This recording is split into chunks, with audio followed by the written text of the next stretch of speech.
So we'll go live in 2 minutes. We're just recording.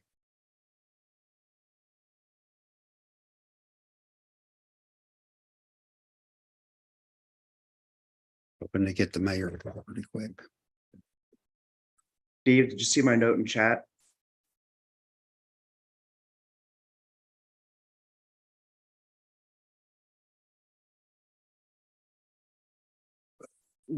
Okay.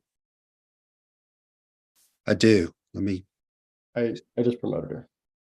Okay, good. Thank you. There she is. Can you hear me? We can, and we can see you. Thank you. Sorry, Okay.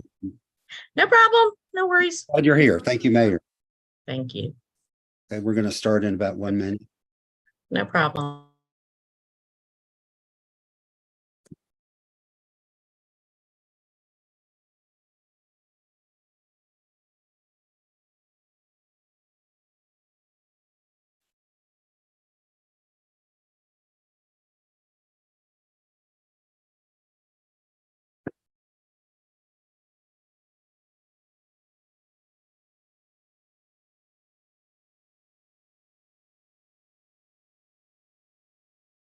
Three, two, one.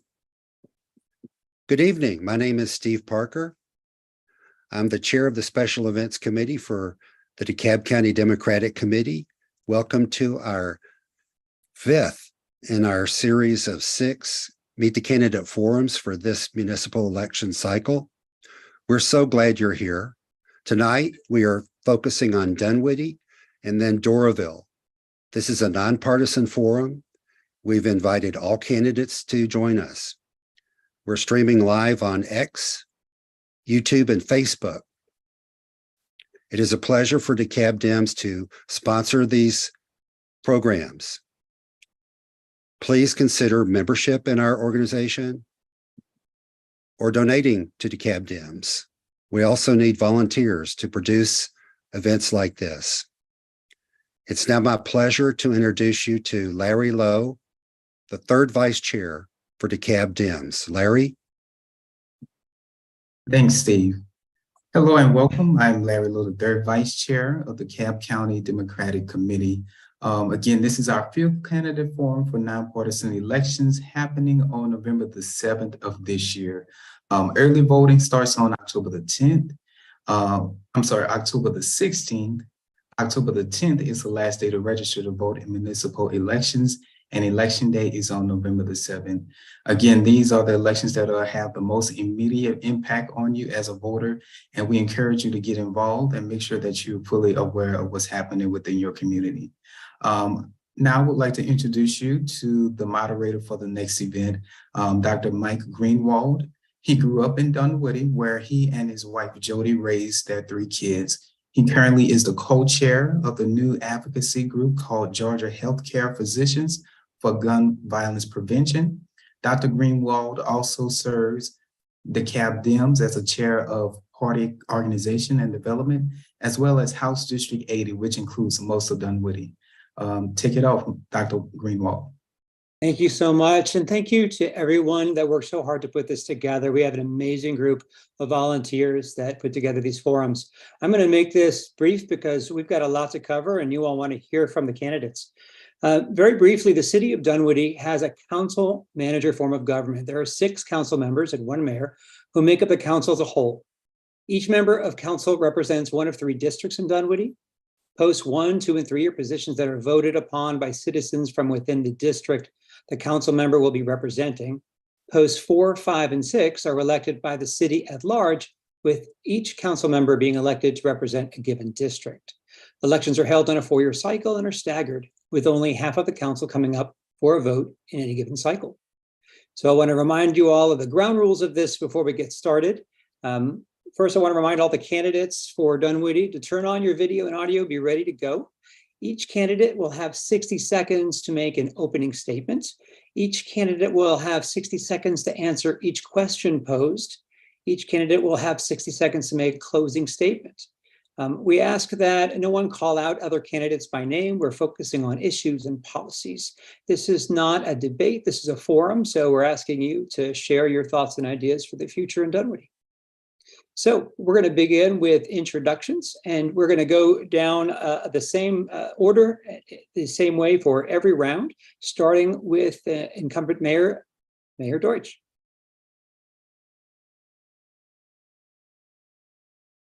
If you could just Little out of practice with, with Zoom. 60 seconds, is that correct? I just want to make sure. So good evening, everyone. Thanks for having me. I appreciate your interest and your enthusiasm for local elections. As Larry said, I believe it was Larry, there is no other form of government that impacts your life more than the government that's closest to you on a daily basis. I have had the honor of serving as mayor of Dunwoody for the last 4 years, and I was on city council for 8 years prior to that. I was installed or sworn in as mayor on January 3rd, and about 10 weeks later, the pandemic began. And so I came in with a very ambitious agenda, which rapidly changed, but we still managed to get a tremendous amount done. Over my last 4 years, I'm pleased to announce that I am running unopposed, and under Georgia law, that means I am the next mayor of Dunwoody. Thank you again for having me. Thank you. The next person to make an introduction will be Councilmember Harris. Hey, good evening, everyone. Thank you again for hosting this. I don't think I've actually ever been on a more professional Zoom call with the way you guys do your checks. So thank you for being ready for us. Kind of going back to what Mayor Deutsch said and Larry said, you know, local government is the closest to the people. So when you're running for office, especially for the first time, people always ask, why are you running? What do you want to do? And the answer is to make change and to make my community better. And so my answer from 4 years ago is the same as today, you know, to make local change and to make my community better. A lot of times it's just the small things that we do. For example, and you know, right after I got to office, we had COVID. DeKalb County Schools was shut down for most of the 2020-21 school year. Well, we had a brand new amphitheater at Brook Run that actually opened during COVID, and nobody had played there because we hadn't started any concerts. So I got together with the Dunwoody High School band leaders in Peachtree Middle, and so the kids who had been virtual and hadn't been able to have a concert actually were able to have a concert outside. Now, you can't unhear the 6th grade Peachtree Middle School band who hadn't been, you know, in school all year. Remember, Harris, I'm sorry to interrupt, but that is over a full minute. I'm okay, sorry. Great, no worries.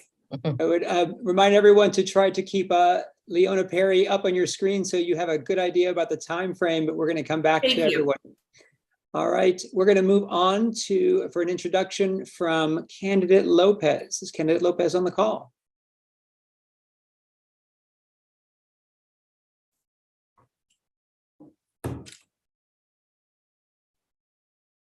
And Steve, you correct me, but I don't see her myself. If we do not see her, we're going to move on to Candidate Ozo. Is Candidate Ozo on the call?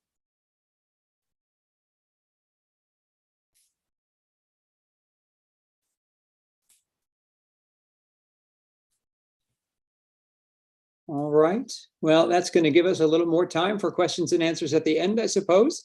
I'm going to go to the first question that we have. We have 5 questions for everyone. We're going to go. Wait, you forgot Joe. I'm sorry. You forgot Councilman Seconder. Oh, my goodness. Joe, I'm so sorry. Councilman Seconder, please go ahead. Sure. You bet. You bet. All right. Thanks. So I'm in my first term on city council, as Stacy is. I was sworn into office in January 2020. We all know what happened then. But, you know, I've been really active in Dunwoody much longer than that. I've been collaborating and getting things done. If you want to learn about me, just do a Google search, Joe Seconder, Dunwoody, go back to 2010 to present. You'll find a hit, for example, in 2011, Dunwoody Candidate Forum on the Environment, organized with Joe Seconder with the mayor and council back then that I organized. I also spent 23 years in service to our country in the Army Reserve and active duty as an infantry major, spent a year in combat zone, deployed for Operation Iraqi Freedom.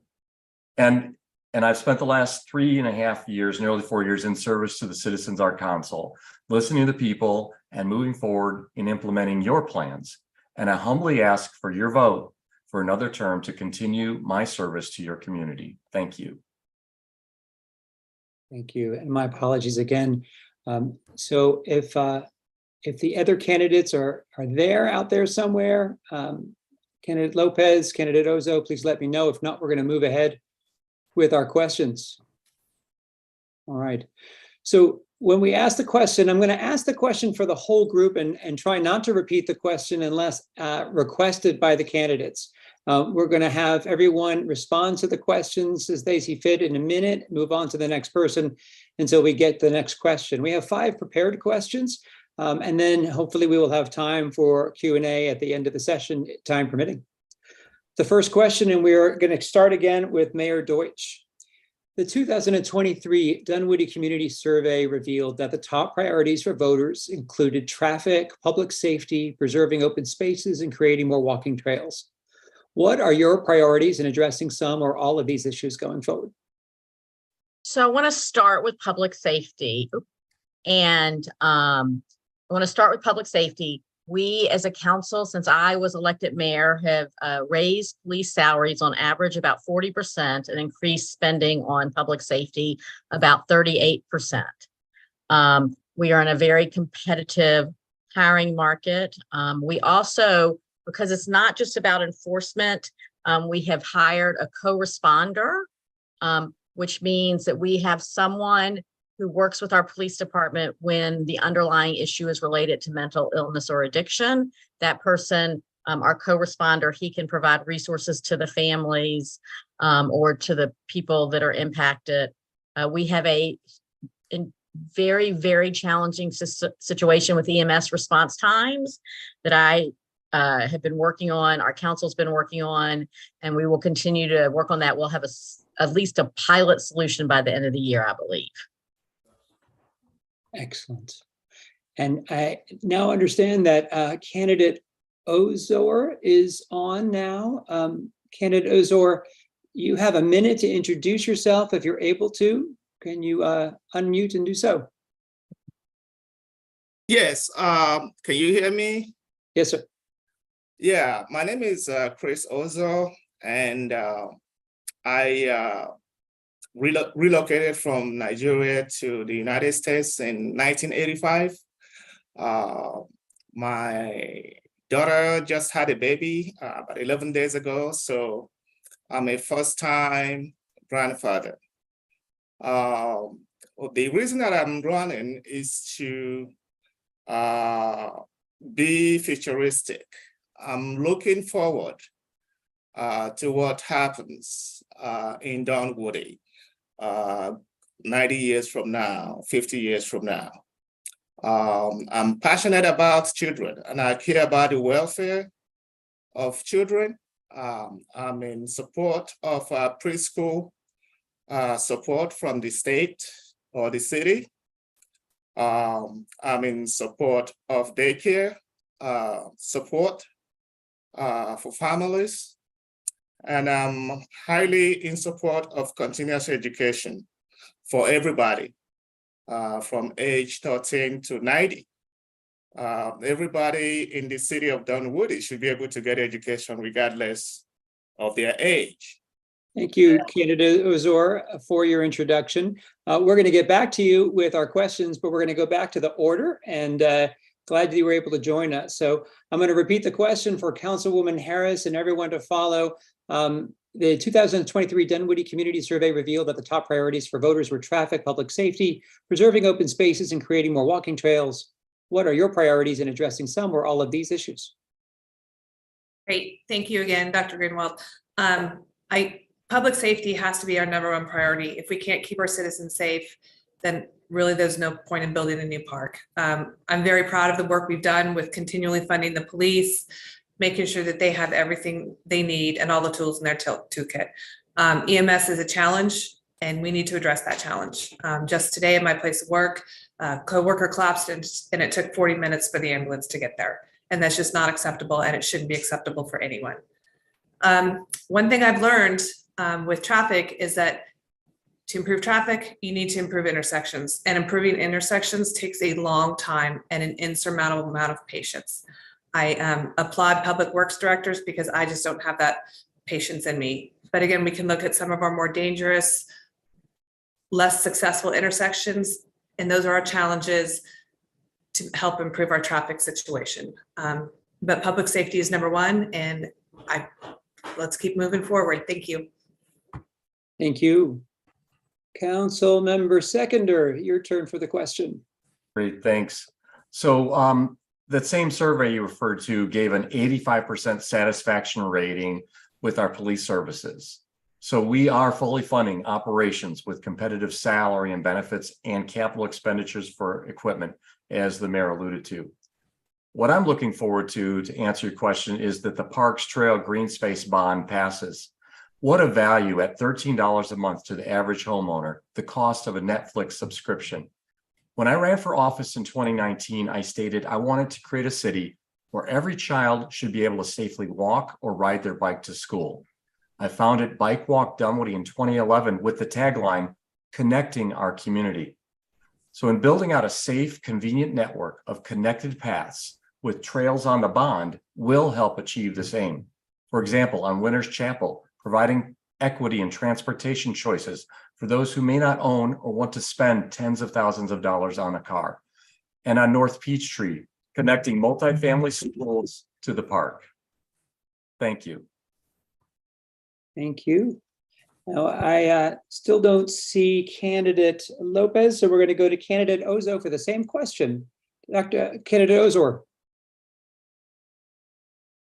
Can you repeat the question, please? Yes, sir. The 2023 Dunwoody Community Survey revealed that the top priorities for voters were traffic, public safety, preserving open spaces, and creating more walking trails. What are your priorities in addressing some or all of these issues? Definitely safety is number one, because without the safetiness of the citizens, the other things would not follow. So yes, if we can guarantee the safety of our citizens, everything else should follow. And I'm also in support of the having trails accessible to homes and apartments, and having parks where people can spend time for enjoyment of nature, relaxation, physical fitness, and what have you. So such projects probably ranks 1 and 2 in my opinion. Okay, thank you very much.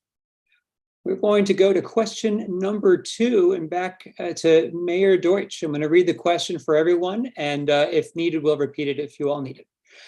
This question has 2 parts to it. The question is, do you support the bond referendum vote for parks and trails? And if yes, why do you feel that a bond is the best way to approach growing green spaces and paths in Dunwoody? If no, how would you address the community desire for more green spaces and paths? Mayor Deutsch. Need your audio on, Mayor. Sorry. I do support the bond, so that's a yes. And we have to be realistic. We are on a very tight budget. Our city founders founded this city in such a way, it'll take many more minutes to explain, but and something around 70% of all municipal capital improvements across the country are funded by some kind of bond. The question is do you want these improvements while you can enjoy them, or do you want to pay for them and be in a whole different life situation by the time they're built? And so a bond is a very practical way to make capital improvements that our residents have told us in every survey they want. And there's a lot of confusion out there about trails, for example, but this bond package proposes 3 very specific trails that that will serve a large number of people in either for safety on North Peachtree or in our commercial areas of Winners Chapel, and of course Dunwoody Village. Thank you. The same question goes to Council Member Harris. I thank you. Yes, I very much support the park bond vote, and I really, really hope it passes. We spent 2 years, tens of thousands of dollars designing Homecoming Park and Wildcat Park. We spent money on designing the trails, and we have had it put together a citizens committee to prioritize the projects, and this is their list. This is not city council mayor list. This is their list. This is the citizens list.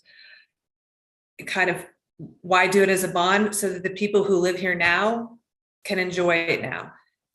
These park plans are ready to go out for engineering design. We can get them built in a shorter amount of time than what we would ever see if we didn't have a bond. And for that, I fully support it. And I ask everyone to support it, and let's keep Dunwoody moving forward, and let's invest in Dunwoody. Thank you. Next up for the same question, Council Member Seconder. Yes, I support it as well. Pay as you go, as alluded to, it'll take us 20+ years to see these changes, but our children continue to age out. We're living in a car-oriented 1980s design suburb, and we're trying to retrofit it. When they were built out, there was no thought for people moving outside of their car. We didn't have sidewalks. There really weren't any parks. It was private. You went to the country club, your local neighborhood swim and tennis club. There was not public space set aside. And we look at business retention. We've got 70% of our operating funds coming from businesses, and that drives our revenue.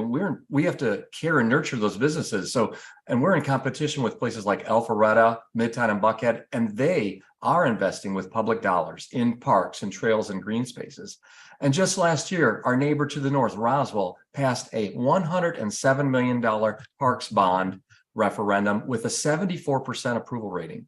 So if you want to support the bond and you're out there, go to abetterdunwoody.com, get a yard sign, volunteer, or contribute. Thank you. You.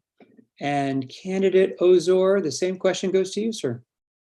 Yes, I wholeheartedly support the bond as a method of funding for projects such as renovation of streets, building of parks and parkways. Having lived in Colorado for more than 35 years, one thing that Coloradans can pride themselves of is that almost every home can lead to a trail. There's usually a pathway through which you can get to the trail, either with your bicycle or by walking. So any such projects in Colorado were funded through public bonds, and it was a continuous project on different type of projects for many years. And looking at it now, what I saw when I came 35 years ago in Colorado is not what it looks like now. It looks like a well-designed city from ground up. So this takes the making of people who have the interests of the city at heart. Thank you, candidate Ozor. Again, your time has expired. And I remind all the candidates that if you have Leona Perry in your screen, you can see the timekeeper. Thank you for your answer. We're going to move ahead to the next question with Mayor Deutsch. I'm going to read the question and then repeat it if anyone needs me to. The question is, it's been almost 15 years since Dunwoody became a city. Since then, we continue to see efforts to incorporate more cities in Georgia and a rapid growth in existing ones. Please describe some examples of city development in Georgia which offer important lessons for healthy growth in Dunwoody. Mayor Deutsch. Thank you. So not to toot our own horn, but quite frankly, I think in terms of the new cities that we're pretty much where it's at. One of the things that makes Dunwoody unique is it because almost all of Perimeter Center, the commercial aspect, is in the city of Dunwoody. We have the most square footage of commercial office space in the Southeast. In other words, we have more in our district. So when we look to other communities, it's actually pretty hard to find someone that's quite like us. So what I work on and what our council works on is coming up with plans that meet the very unique characteristics of a city like Dunwoody, where we have a strong commercial core, but we have an outstanding series of residential communities and apartments and neighborhoods. We're actually pretty different than most other cities. And so I think a lot of cities look to us. Okay, thank you. And now it's Council Member Harris's turn for the same question. Thank you. And also, you know, Dunwoody is unique in that we're landlocked. We're pretty much all built out. So really the question is not necessarily how we grow, but how we reimagine. When, you know, we have anything that we have is going to be redevelopment. So I know I, as a council person, when we have a new zoning come up, when we have something come up that's just going to be a redevelopment, I have to ask myself the question, okay, this is great in 2 years, but what is it going to look like in 15 years? So I think that's something very unique to Dunwoody, is that everything we're going to do is going to be a redevelopment. So it's very important to not just focus on what it's going to look like tomorrow, but what it's going to look like in 15, 20, 50 years. And is that something that we want our kids to inherit and our grandkids to inherit? So that's something that I always ask myself, and we need to continue to focus on that. Thank you. Thank you. Next, Council Member Seconder. I'm taking this question as advice to other people, other areas that may want to become cities, and what has happened and what not to do. So I just want to make sure that if you ever think about the controversies of creating new cities, that first we have to be sure that there's equity. We don't leave behind forgotten areas in unincorporated places, especially where people are in need of public services and funding and infrastructure. That has to be maintained. There must be equity there. Look at the recent City of Buckhead city efforts. They put together this pie in the sky plan where they thought this cash flow is coming in, and they made no real assumptions on how they're going to actually really become a city here. The bill was introduced by legislators well outside the region even. So you've got to have local effort. That's what Dunwoody did. It was local effort. It was a local organization, and it was really grassroots over several years. And with all the cityhood effort, the state legislature really needs to come to the table and prescribe a methodical, uniform, open and transparent process before a local referendum is placed on the ballot. And even our city charter, our constitution that we have in Dunwoody, we've never had to change it. It's been pretty good. But if you look at the city of Stonecrest, their initial charter gave broad powers to and discretion to the mayor. And you know where he is right now? The first mayor? He's in federal prison after being convicted. Council Member Seconder. Thank you. Thank you. And finally, the same question goes to candidate Ozor. I think I've just answered that question, unless there's a different question than the one I answered previously. The question is, please describe some examples of city developments in Georgia which offer important lessons for healthy growth in Dunwoody.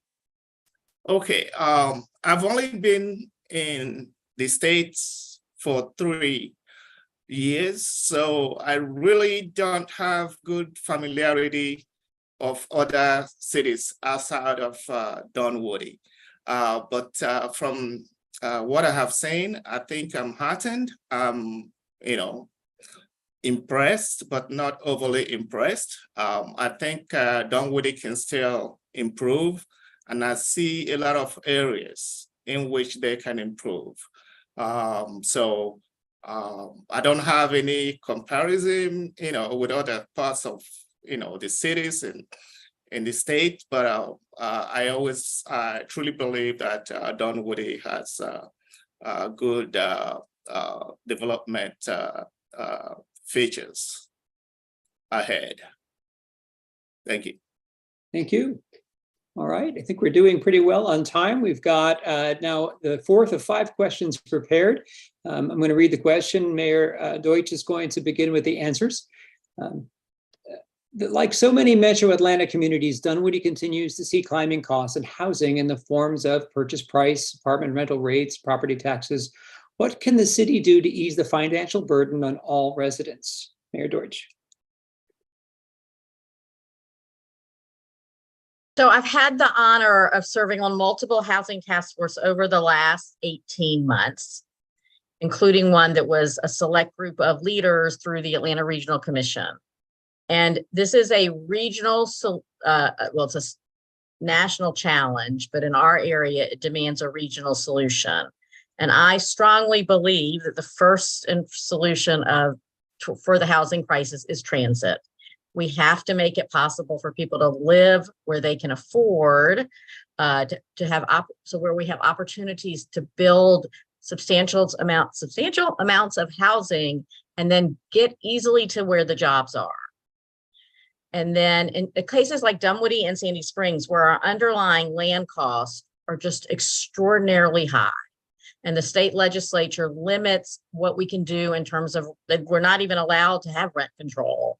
We are very tied to the fact that we are fully developed and built out. There are opportunities for some creative development or redevelopment, and I see my time is up, so I'll stop. Thank you, Mayor. Councilmember Harris, your turn for the same question.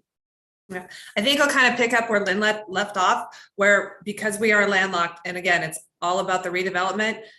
We have transit in Dunwoody. We need to make it better, more accessible, and how we deal with the housing problem is a creative solution. You know, these developers, as they come in, they want the rezoning, they want the city to give them something. Great. What are you gonna give us? And so that kind of creative development, creative working together with partners as they come into the city, I believe is what we need to do to address the housing problem. Thanks. Thank you. Councilmember Seconder. All right, going to make a game call. I'll continue on with the transit. We're trying to get, when Georgia DOT may put rapid express lanes on the top into 285, let's have bus rapid transit in there. Let's have it by default. We are having this, we're having to beg the higher ups at the state to say, please provide transit in this auto only design that you're going to spend $1 billion on. So let's get that too, because we got to go east and west in connection, because MARTA is going one way. We missed that connection. And on the other side is, and I look forward to doing this if I'm reelected, that we have this sit down and look at, some selected areas along 285, some areas where we can work on that, what's called the missing middle, where we can have some other types of housing options, smaller lot sizes, we're retired in place. It could be first empty nesters or first time homeowners where they may not need a big lot. They may not need a big size home, but there's some barriers that we can work on removing and providing that proactively to create that zoning and those conditions. Thank you. Thank you. And candidate Ozor. Well, I can only reference what I have experienced in Colorado in terms of housing. There's really, no special areas for any particular income level citizens of Colorado. The state made it possible that different types of housing are built within the city, so that everybody can afford it, regardless of how much money you earn. They discouraged the centralization of very expensive homes in particular areas, and ensured that those high cost homes have a mixture of low income homes. And one other thing that I liked is that, again, they have an area called Greenwood Village, which is a tech village.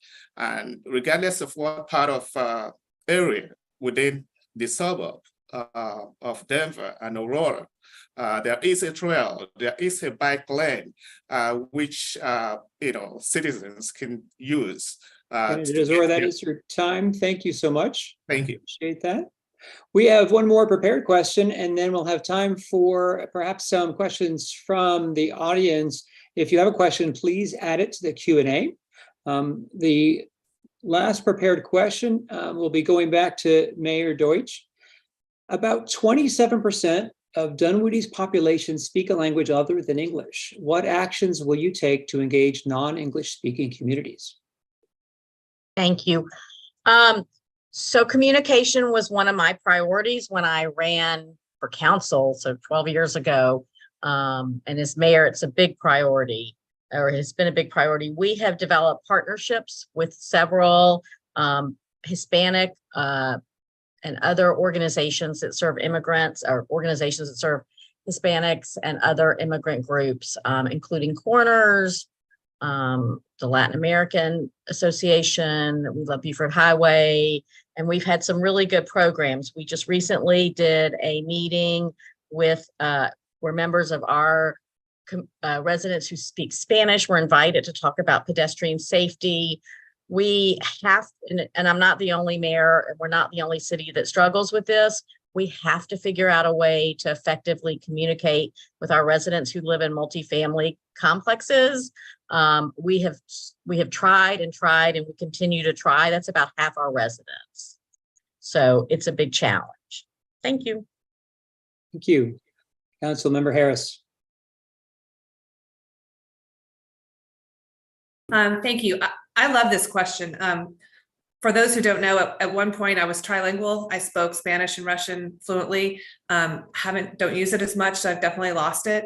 I remember one day I was walking on the Brook Run Trail and I heard 10 different languages as I was walking around. I think one thing that we have started as a city and need to continue to do is all of our different celebrations. The Latin American month, having a celebration. This year we're going to celebrate Diwali and have that as part of the city celebration. We have our AAPI month. So all of that is just not only celebrating different cultures, but bringing those different cultures to the more traditional Dunwoody citizens. Another thing we need to do and continue to do is go where they are. They don't necessarily come to City Hall, so we need to go to them and continue to do that and continue to make efforts and continue to make inroads. I'm always happy to try and speak to somebody in Spanish or Russian. We usually kind of get there, but again, just that effort of trying to meet them where they are.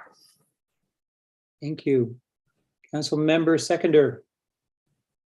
Guten Abend, ich spreche ein bisschen Deutsch.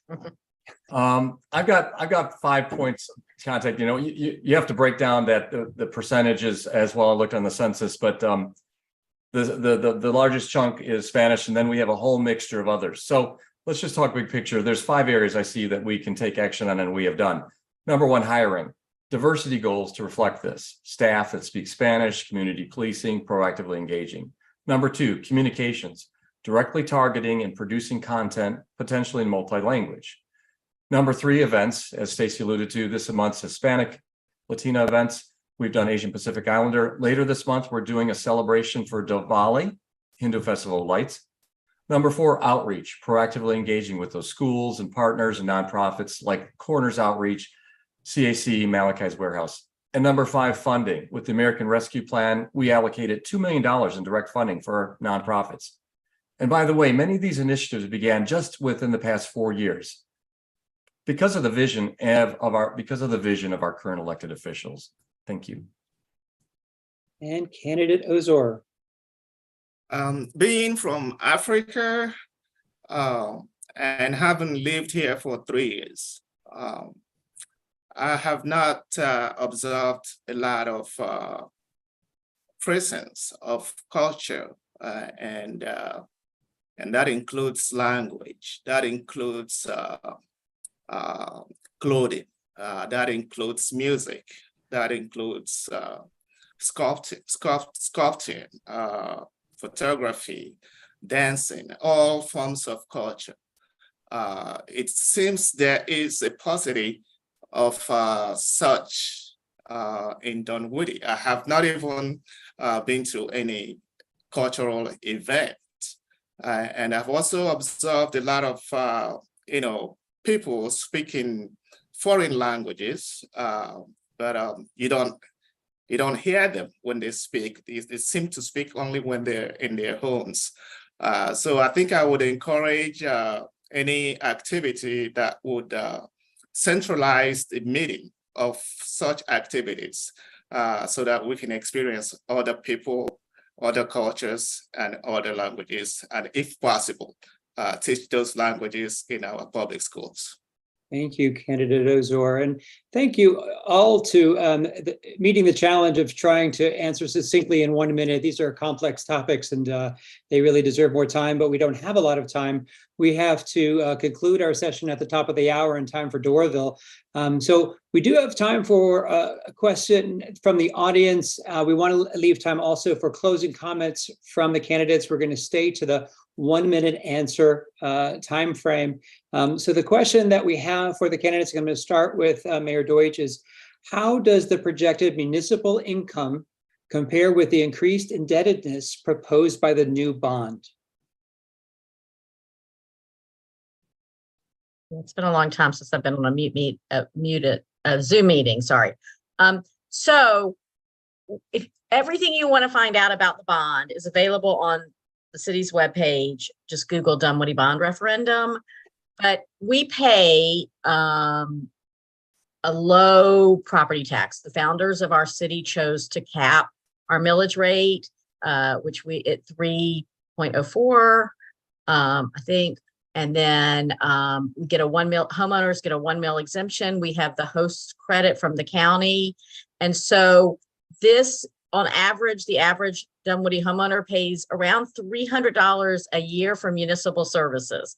So when people see their huge property tax bills or large property tax bills, however you feel about your property tax bills, know that somewhere around 70% of that is DeKalb County. The average homeowner in Dunwoody will pay about $13 a month additionally for this bond. Thank you. Councilmember Harris. Could you repeat the question just to make sure I fully process it? Absolutely. How does the projected municipal income compare with the increased indebtedness proposed by the new bond? Okay. I'm trying to figure out what they actually want to answer with this.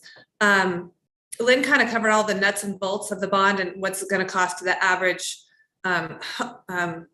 household in Dunwoody. I will also add that when Mayor and Council, when we put this park bond on the ballot, we've already set aside $600,000 a year for the next 3 or 4 years to cover the operating costs, the increased operating costs in the parks and in the trails. So not only are we planning for, the bond and how we're going to use it, we've already covered off how we're going to pay the additional operating costs. So in that respect, we know there's going to be additional costs. We've covered it, and that's why the additional cost to the taxpayer of $13 a month we feel is a bargain. Thank you. Thank you. And Councilmember Seconder. Hi, thanks. Actually responded to Daniel in the chat as well. I gave a link to the city's website that the mayor alluded to, and in there it's a great pie chart. And what I'd like to educate folks as well is to look at your property tax statement. And look at that city line. What's the first year you moved here? So for me, I moved here in 2008. I have 2009, and I could look at the 2009, you see a total number, but look at that city item number. And then go up to 2021 or whatever, the city amount is the same as well. So not only do we have the lowest millage rate in all of DeKalb County, we have the lowest net city tax we're paying outright. I just met last night with State Senator Dan Weber. He's one of the founders of the city of Dunwoody that wrote the legislation, and he realizes that we were handcuffed, unlike Sandy Springs, unlike Roswell, with that freeze assessment as well. So when you ask for a comparison, go to the website, look at the bond numbers, but look at the aggregate in total, and look at the value that you're getting today for city services, knowing that 70% is coming from the businesses as well. So we're getting a great value on our return with the city operations. And so we're saying $13 a month to get all these great transformational capital improvements and seeing them sooner rather than over next generation. Thank you. And Candidate Ozor. This is one area that I have not been fully educated on, and I promise to go to the city website and learn more about the income of Dunwoody citizens, and then understand how the amount of $13 additionally expense would affect them. So I hope to have a more intelligent answer to this after I do my research and learning about the bond issue. Thank you. Thank you, sir. All right. Let me just make sure we've got questions answered. Excellent. I want to throw a question out to the panel. We have an additional item to vote on in November, actually in a matter of weeks, and that is SPLOST 2. Why should voters in Dunwoody vote for or against it? And I'm going to start with the mayor. All right, so this is just a renewal of an existing sales tax. This is not a new sales tax, but in Dunwoody, there's 3 things to vote on. There's a bond, there's SPLOST, and there's the host. For host is a homestead relief sales tax. We never see a penny of it. It goes to relieve your Grady taxes and some other taxes on your DeKalb County property tax bill. But if host fails, the freeze goes away and your property taxes go way up because the relief goes away. So it's important to vote yes on host. And SPLOST, the city has done a fantastic job with the first SPLOST we've had, which ends, it's in its 6th year now, it ends this coming spring. So vote yes, so we can do the paving we need to do, so we can do the other projects, the intersection fixes, and buy new equipment for our police department. Thank you. Councilwoman Harris. Yes, thank you. I'm going to continue with Lynn on the SPLOST. In SPLOST 2, what really we could use it on was capital, park or paving and capital stuff for the police. We actually just spent $700,000 in buying new police vehicles. If SPLOST goes away, we can't do that.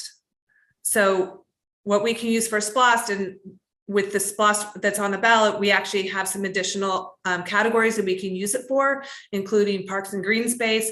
But again, your police capital and your paving and your intersections, that all comes out of SPLOST. If we want to continue moving forward and not see our streets deteriorate and disintegrate, we need to pass SPLOST. Thank you. And Council Member Seconder. Yeah, and the history of that, the host and SPLOST, my brain is, because even on city and a council, you have to really articulate that. I threw a link to SPLOST, the city's website, in the chat for everybody to see if you want to sit down and understand. But, that SPLOST is divided up equitably across the whole county too. So the first SPLOST was a baby SPLOST. It handcuffed DeKalb County. We're currently under SPLOST 1, where it was strictly limited to a very set scope of things we could do. So we could pave roads, we could buy some police equipment, do a few other little things, but we couldn't go into parks. We couldn't do some other things. So the second SPLOST is going to open that up for us and allow us to do that. So think about that. All those roads that are being repaved, all those intersections being be done, the sidewalks and so on, those are going to continue on. And we're very transparent. Everything's online. You can look at our budget. Stacy's the chair of our budget committee. We're going to approve that in a few weeks for 2024. And you can go to the very back of our budget book, the last item you call it. It's a capital improvement program, and what we intend to do with that SPLOST funding all the way out, programmed out, prioritized. Thank you. And Candidate Ozor. Without pretending to know what SPLOST is and the other two, I understand that these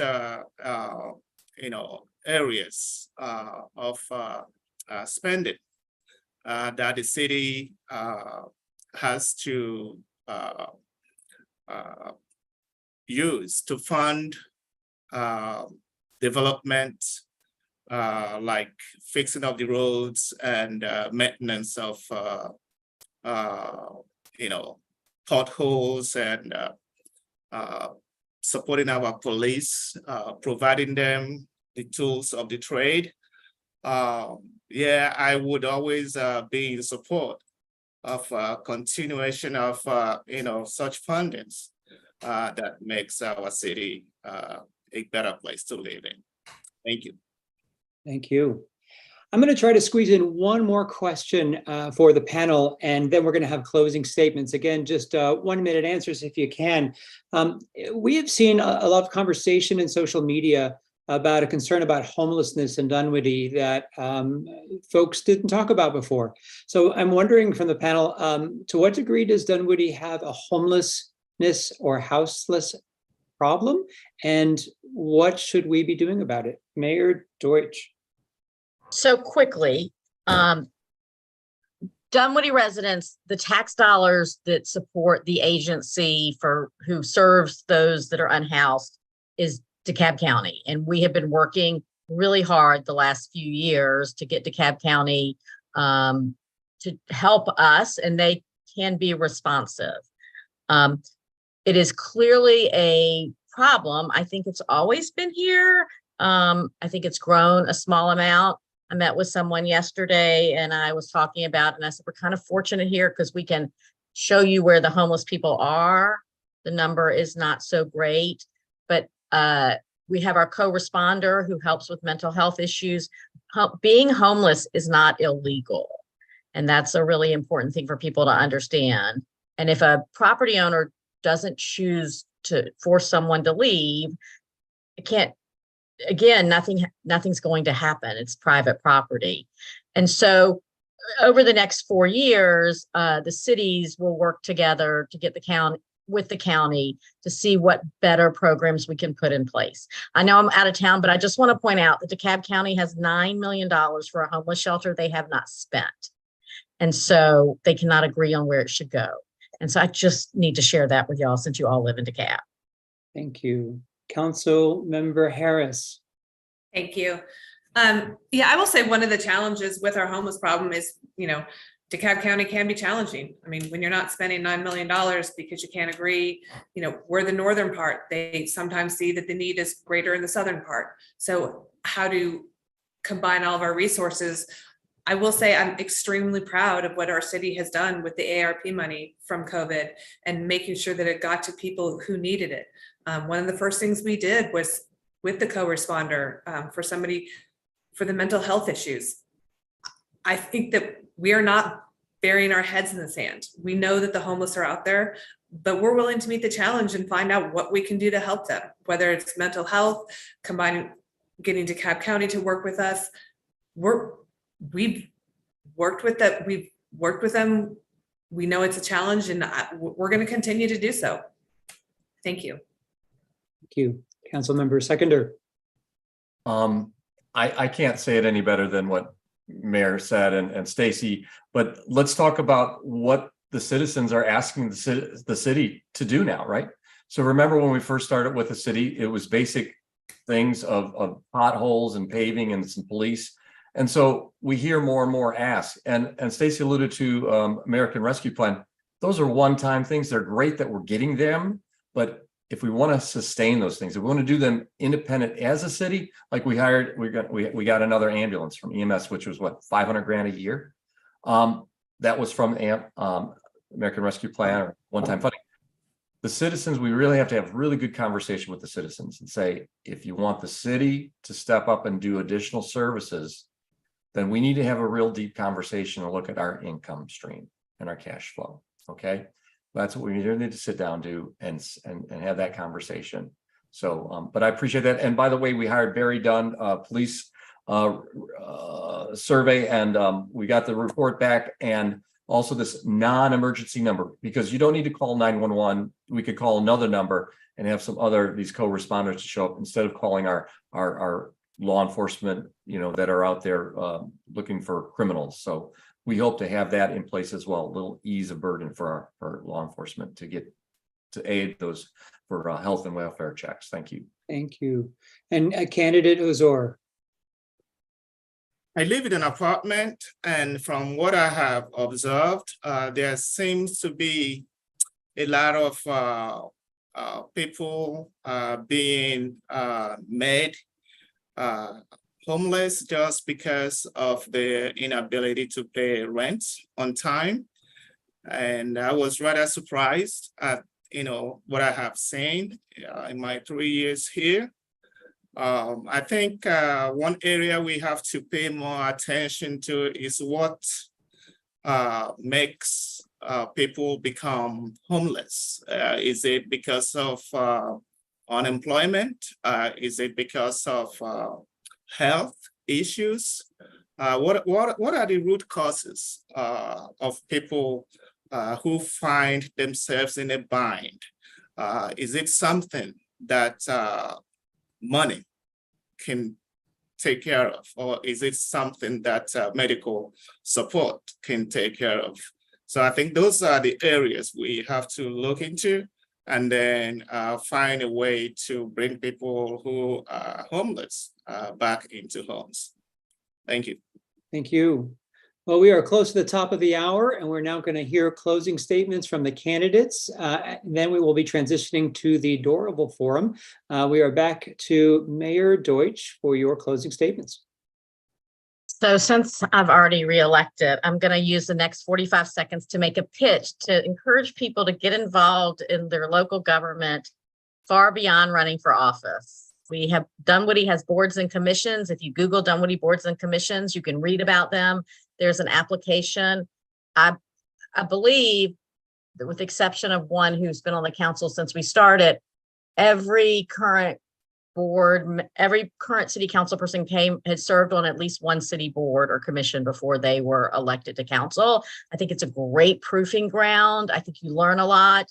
And this is true of all our cities in DeKalb. We really need to encourage people to get involved early. It's not always the most exciting work that you're going to find in the political arena, but I would argue till I'm blue in the face that it's the most important work, city municipal work.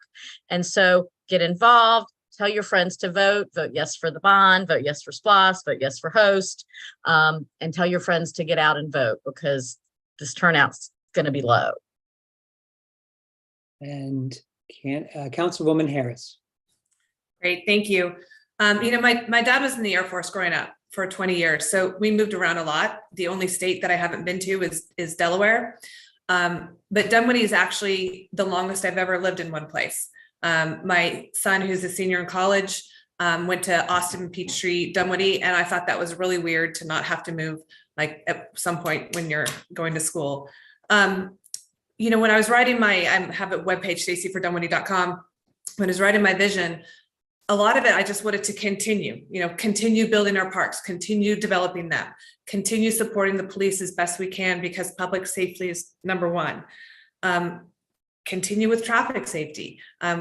We're using ARP money to do some fast projects and what we can do quickly to make pedestrian safety and bike safety better.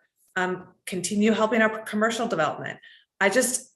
My key word is continue. I want to continue to move forward and continue moving Dunwoody forward. And I ask for your vote on November 7th. Thank you. Thank you. And Council Member Seconder. Hey, thanks. So back in 2019, before I made a decision to run for council, I spent months just meeting and listening to folks in the community, stakeholders, acquaintances, and I just listened about what they really needed and wanted from our city government. And I've lived here since 2008, so I've been active.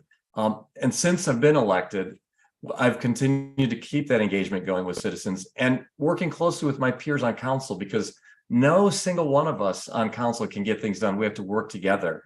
So we have adopted new master plans for the Dunwoody Village, master plans for trails, for our parks. We even built a brand new park in the perimeter area from scratch. Funding public art for the first time. And I'm so proud that we've led this effort to secure hiring the city's very first Safe Streets program manager for street safety.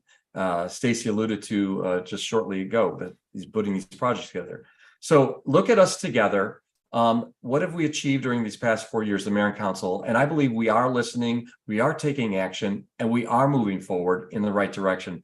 So if you believe that too, I humbly ask for your vote to serve in another term for the citizens of Dunwoody. Thank you. Thank you. And finally, candidate Ozor.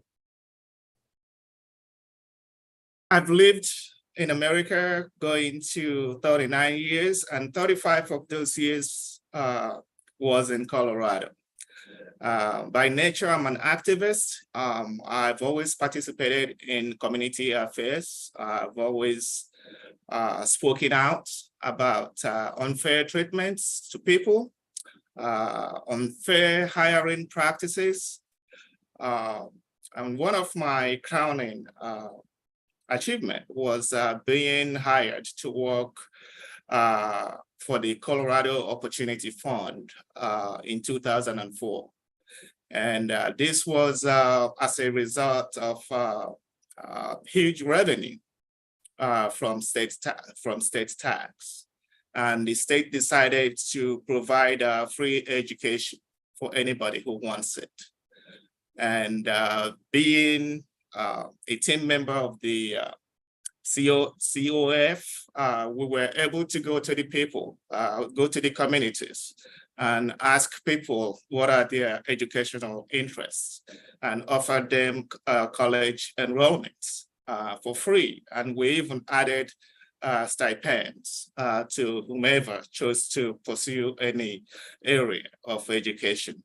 And it is our, thank you so much. We are actually at the end of our time. I hate to cut you off. I do want to thank everyone so much for going through this process, for being willing to say how you feel, what your plans are in a very short period of time. We covered a lot of ground. I learned a lot. And I want to thank everyone, including everyone that tuned in, that cares enough about their community to spend a little bit of their evening learning a little bit more before they vote, and hopefully to encourage everyone else to vote. There's a lot of great information in the chat. Please take a look at all of it and take advantage of it. I'm now going to turn it back over to Larry Lowe. Larry. Thank you, Dr. Greenwald. Again, thank you to the candidates for participating in this forum. This is our 5th municipal forum. It's streaming live on X at DeKalb GA-Dems, Facebook at DeKalb Dems, and YouTube at DeKalb Dems. This is a reminder that the last day to register for the municipal elections is on October the 10th. Early voting starts October the 16th, and election day is on November the 7th. We saw some information on how the local government influences life around you. Again, it is an immediate impact on your life. We heard from the candidates talking about trails and green spaces, public safety, and other services. We also heard the candidates talk about the DeKalb County Special Purpose Local Option Sales Tax. This is a county-wide vote, so everybody within DeKalb County will have a voice on this matter. The DeKalb County Splash is a 1-cent sales tax that provides funding exclusively for capital projects that includes roads, buildings, vehicles, and major equipment, and other long-lived improvements. So make sure you vote on November the 7th.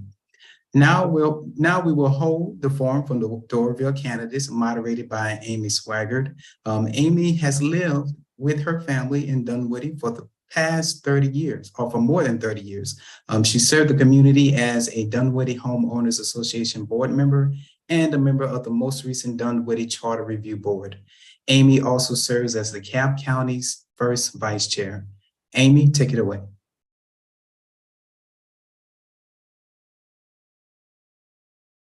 Thanks, everyone. And thank you, Larry, for that introduction. I am very honored to be here to talk about Doraville tonight, which is Dunwoody's neighbor to the east. So we're turning our eyes east and we're going to focus in on Doraville. Doraville is a very diverse and growing and thriving community. Lots of really exciting things happening in Doraville, lots of revitalization, lots of new businesses locating there, including a major new production studio. And all of that presents opportunities and challenges for its city leadership. And speaking of city leadership, I'm also going to explain Doraville's government structure. So similar to Dunwoody, Doraville operates a council manager framework of government, which means that the mayor and city council provides policy leadership, while the city manager provides managerial expertise. There are 6 council members serving 2 districts with 3 posts within each district. So with that, I'm going to welcome all of our Doraville candidates that have agreed to join us tonight. I do want to stress that we reached out to every single candidate on the ballot, and everyone accepted that invitation except for Mr. I had it down here, Mr. Hart, who is challenging the incumbent Mayor Geierman for the mayor position, and Mr. Nasser, who is the 3rd candidate running for District 2, Post 2. So I welcome to the stage all of our candidates that are with us here tonight, and thank you so much for accepting our invitation. Please do put yourself on camera and take yourself off of mute while I explain our ground rules, which will be the exact same ground rules that we just went through with the Dunwoody Forum.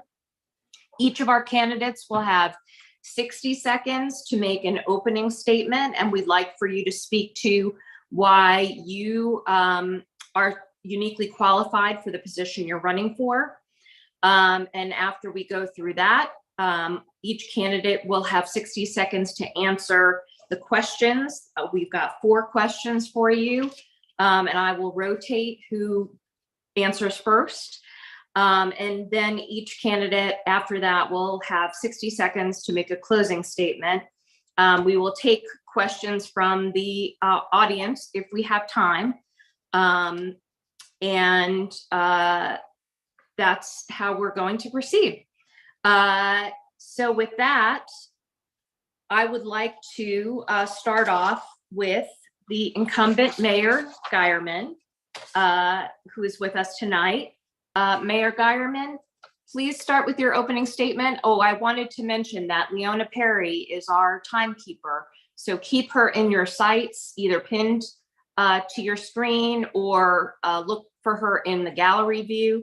She's going to tell you when you've got 10 seconds left with your answer and when your time is up. So Mayor Geierman, please tell us, why are you uniquely qualified to run for this position? Hi, well, thank you. I'd like to thank the DeKalb Dems for hosting this event and allowing people of Doraville to meet their candidates virtually. I've served as mayor of the city of Doraville for the last 3.5 years. In that time, we have seen phenomenal growth. We have aligned our zoning to our comprehensive plan, which is something the city struggled to do for the previous 10 years before that. We have welcomed many new businesses to the city of Doraville, most notably Gray Television and NBC Universal, which are building a huge new complex on the site of the former GM plant. We have enhanced public art throughout the city of Doraville with exhibition hub, with murals, etc.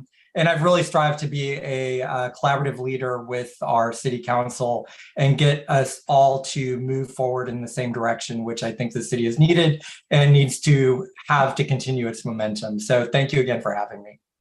Thank you. We're going to go next to incumbent council member Andy Yeoman, who's running for District 1, Post 2. Mr. Yeoman, would you please, or council member Yeoman, would you please tell us why you're uniquely qualified for this position?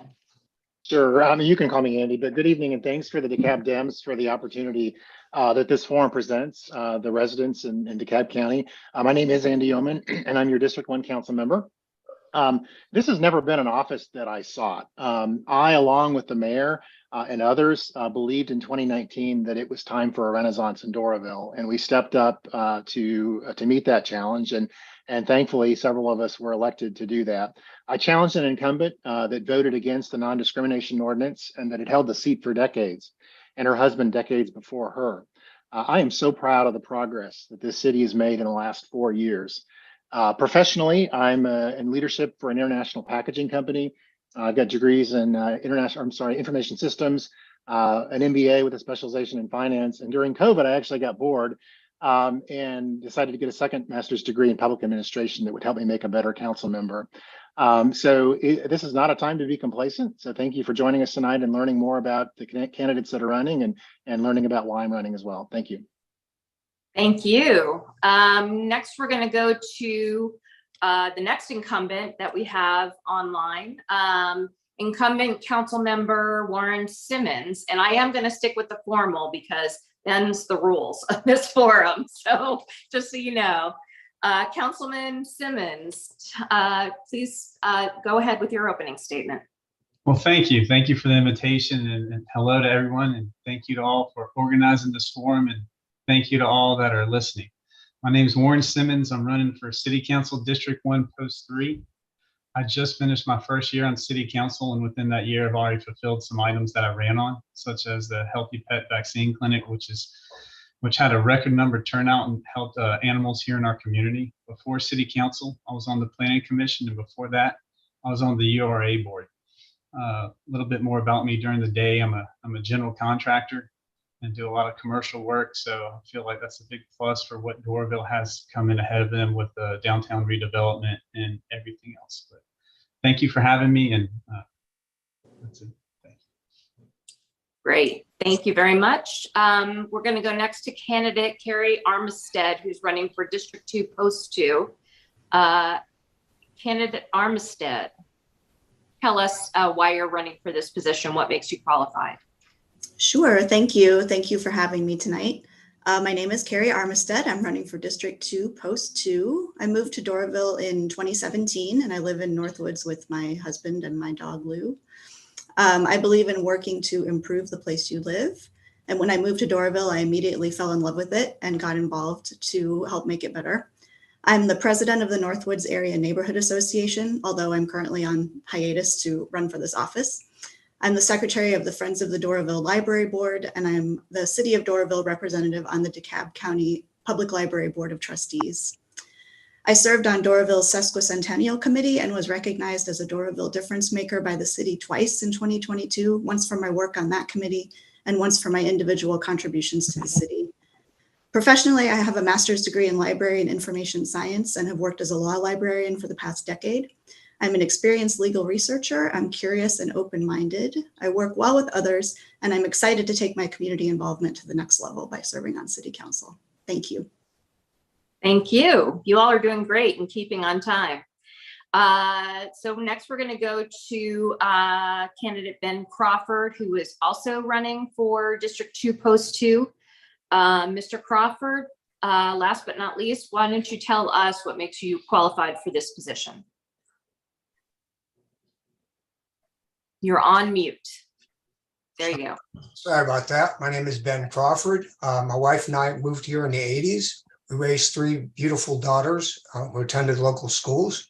I've been a community activist for years.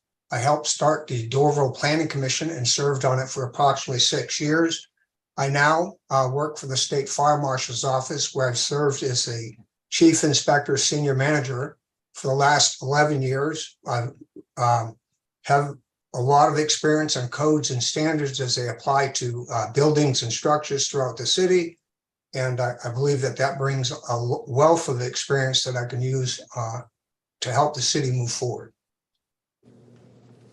Terrific. So now we're going to go to the set of questions that we've prepared for you all. And I'm going to start with Councilman Yeoman on this one.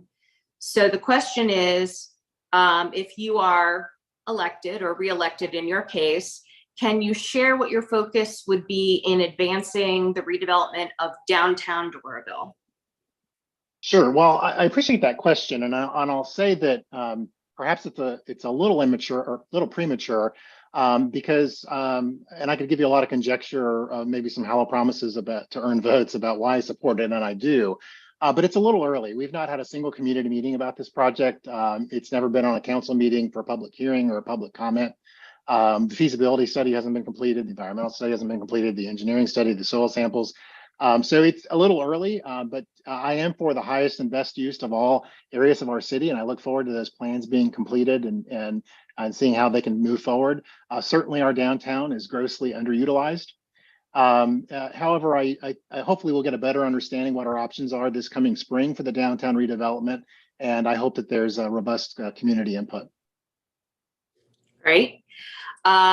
Next, we're going to go to Councilman Simmons for his answer on this question about the downtown revitalization. Thank you. And as Councilmember Yeoman said, we're in the process of doing this. So we're currently in the process of focusing on the advancement of this redevelopment. You know, we've completed phase 1 and now on to phase 2, which is the conceptual phase and how to place what's desired into the land we have for like the most cost-effective but productive manner that benefits the cities. And of course, bonds will help move this. I would also focus on what the residents of Doraville want their downtown, and we're currently doing this by voting to have a referendum on the ballot. We're doing this, put a referendum on the ballot this come this November for the use of the Civic Center and whether or not library, the Civic Center, and et cetera is desired.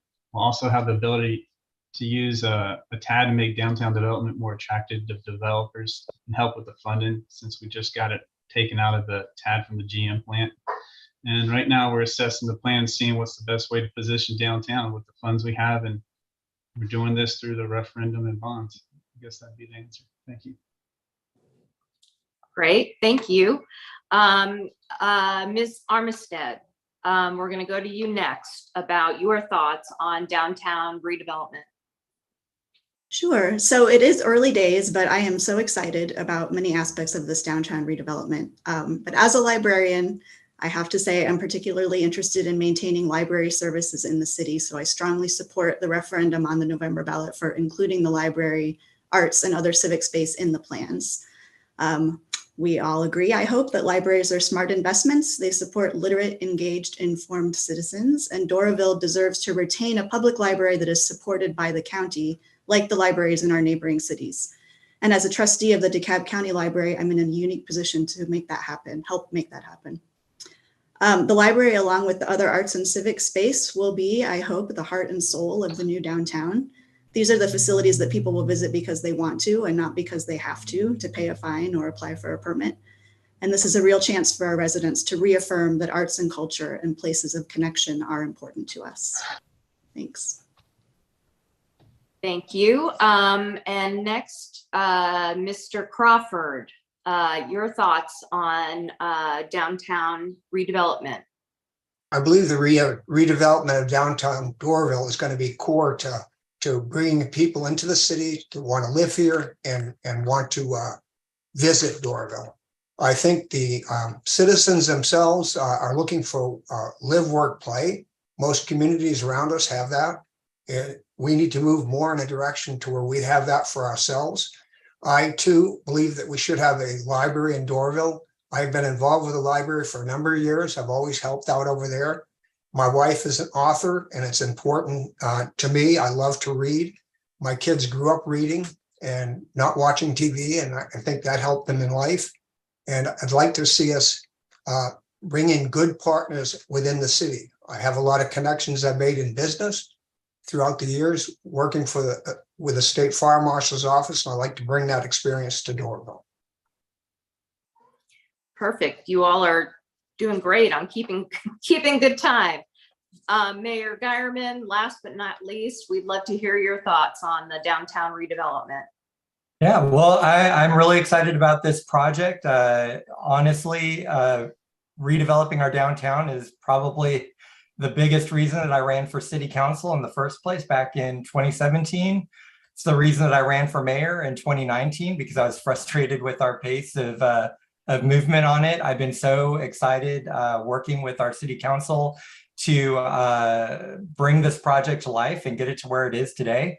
And you know what I'll say is that Doraville is a community that has been split up by so many different pieces of big infrastructure, and having a downtown that really becomes a central meeting point, I think will be a big step in helping stitch our community back together.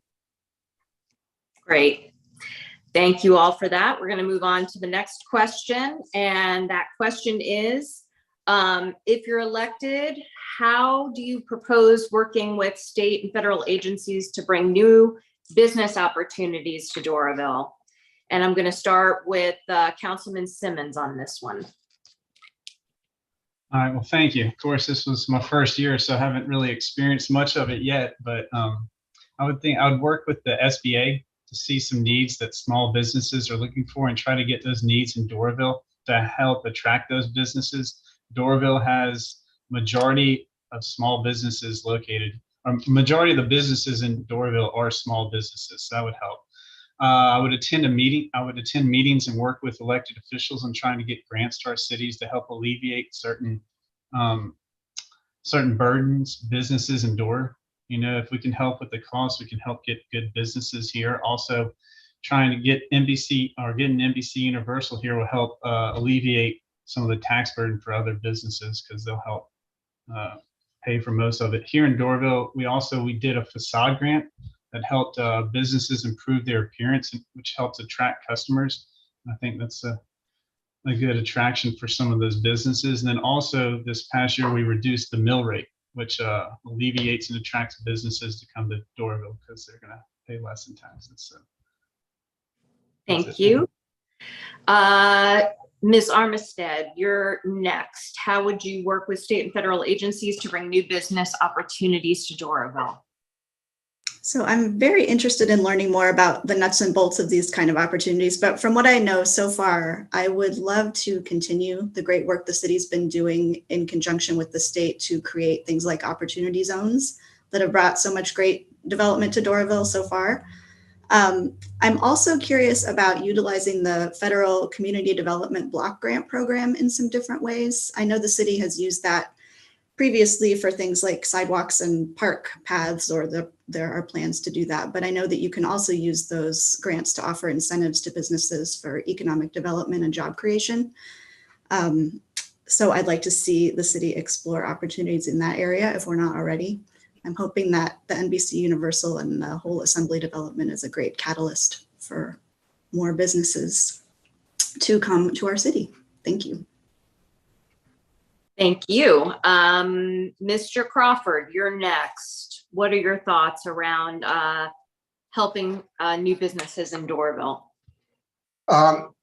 As far as that question goes, you want to involve more state government and federal government with projects that would impact Doraville. I think Doraville's made a good step in the development that's been done so far. I plan to use the connections that I've made over my experience and my time with state government to help bring further cooperation and look for new avenues to partner with state and federal agencies to do things that are good within developments within the city of Doraville. I think that the grants that the city has been applying for in the past are good things to do, and I would continue working with council on looking for ways to bring more state and federal money into the city. Thank you. We're going to go to Mayor Geierman on this question of working with state and federal agencies to attract new business to Doraville. Yeah, well, I would keep doing a lot of what we've been doing already, which Doraville is a relatively small community, so we do need good relationships with state and federal agencies, and to keep those lines of communication open so that when there is a large business that's looking to relocate, that we are able to bring the head of economic development into the city to kind of bring them here and take a look at it. Also just keeping good relationships with our state representative, Hank Johnson. I had a really good relationship also with Lucy McBath when she was our representative, as well as with our senators, Warnock and Ossoff. We've gotten federal grants from Senator Ossoff, from Representative McBath, and we'll continue looking for ways to work with our state and federal officials in terms of how to bring economic development and infrastructure improvement to Doraville. Thank you. And finally, Councilman Yeoman, your answer to this question. Sure. So I agree with Councilmember Simmons, actually, that most people don't realize this, but Doraville has probably the strongest small business community anywhere in the Southeast United States. And I know that's a bold statement to make, but if you drive down, I encourage anyone that may be watching this that doesn't live in the city to drive down Buford Highway and experience all of the family-owned small businesses and restaurants that are in our city. And all of that happened organically, obviously without, state and federal, incentives and support and some of the, and each community is different. I mean, the city just, Dunwoody is a city right next to us that their economic development is as many, marquee names they could have on the sides of glass buildings. And that works for their community. But each community is different. And I think we should continue to, there's very little vacancy in our commercial district. And I think we've been successful in letting small businesses thrive organically. As it relates to federal and state projects, there's been a mixed bag in that. We've got, we're going to see interest in the assembly site and for some redevelopment there. But I've not really been impressed with some of the union busting companies like Amazon that they brought in under the state contracts and things like that. So I do want to be careful. Okay, thank you. So the next question is going to be, what is your plan, given all the growth and redevelopment? What is your plan to ensure diverse housing options? We're going to start with Ms. Armistead. Sure. So Doraville definitely suffers from a shortage of housing options, particularly affordable housing options, that is leading to, among other things, some overcrowding in many of the rental properties in our R1 neighborhoods, which is something I hear about constantly from residents while I'm canvassing. I think the city has made great strides in this area recently with recent and upcoming apartment and multifamily developments like Lotus Grove and Carver Hills and Lumen and Rangewater. They're popping up everywhere. So I would advocate for continuing that trend and continuing to work with quality developers who are interested in building multifamily housing. I would also advocate for housing options in the new downtown area, since that's going to be in the plans, hopefully as a multi-use area, as well as keeping an eye out for other maybe underutilized pockets in our city, not in our R1 neighborhoods, but other pockets that we could repurpose and rezone to allow multifamily and affordable housing options to be developed. Thank you very much. Moving on to Mr. Crawford. What would your plan be to ensure diverse housing options?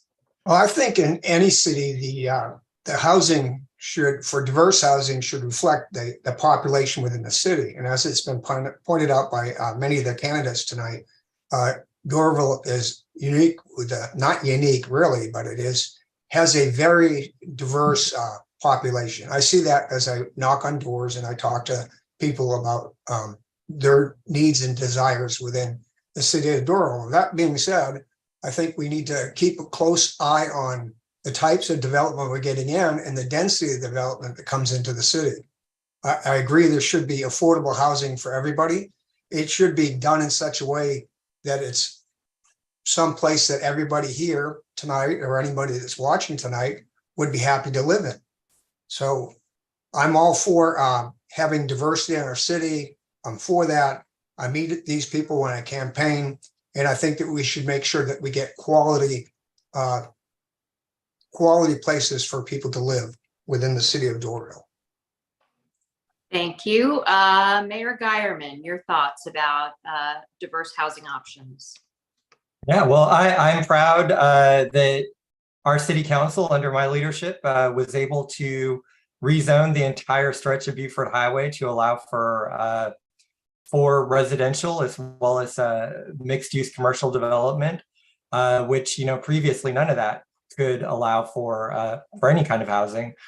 I'd also say that we have built probably the most housing under my tenure as mayor, or we at least gotten it underway, that the city has seen in decades. Really, most of our housing stock was built in the 1970s. And so, since then, or the 1950s to the 1970s, and since then, not a lot has been built, but really since the late 2010s, we've seen, increased development. And, I think that to get the kind of other amenities that we want to see, we need to continue seeing more quality development. And I would say that any of the the housing product that has been built has been of good quality and will bring residents. It will help provide amenities that all of our residents will want to enjoy.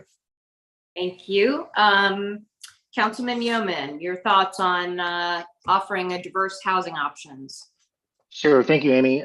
First, I guess I'd just like to talk about what we've done and kind of an extension of the mayor's comments that you just made.